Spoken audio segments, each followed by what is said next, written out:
Okay, so this, just to describe what it does in the most kind of, down-to-earth terms, it's the URL of a thumbnail. The thumbnail is from a Japanese porn website, and the thumbnail depicts an animation of a woman getting her breasts mutilated by scissors. So when I was beginning to think about what I was going to do, I was thinking a lot about kind of how violence and eroticism and sexuality are interlinked. One kind of very kind of clear example of that I can give is how the Japanese Imperial Army used shibari, and shibari is Japanese rope bondage. They used shibari rope techniques to tie up prisoners for execution. So that's kind of, a literal depiction of, forms of control which are used for erotic purposes being used for actual, geopolitical violence purposes.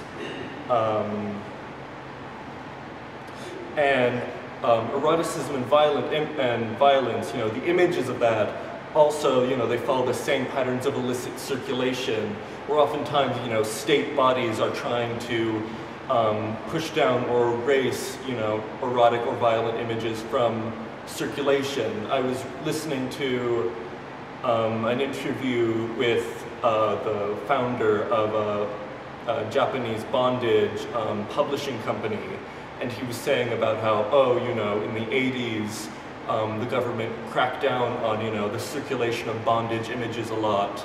And then, when they kind of loosened their laws on that, the bondage industry in Japan kind of fell apart because it needed that kind of pressure, that kind of government, oppression to kind of heighten the eroticism of the image, which I thought was really interesting. And so it's kind of like another form of how kind of the literal kind of oppression by, state bodies increases the kind of eroticism and kind of titillation of the image of, these bondage images.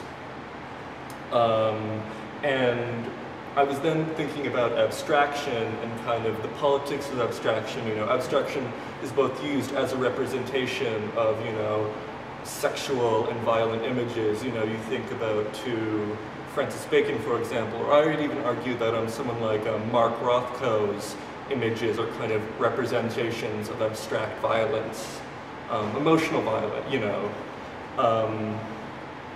and kind of thinking about that, and kind of I wanted to break down this very, very, very provocative, very kind of upsetting, but yet very violent, but yet erotic image down into kind of its purest, most abstract form, which is its URL.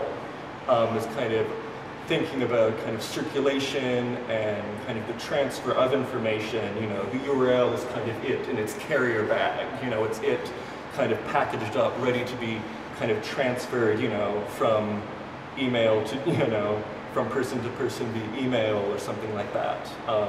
Or even, you could, write it down and input it into your computer later. So thinking about kind of the interplay between, first, the kind of interplay between sexuality and violence, and the interplay between abstraction and circulation of persecuted images. So, yeah. Any questions? Thank you, Axel.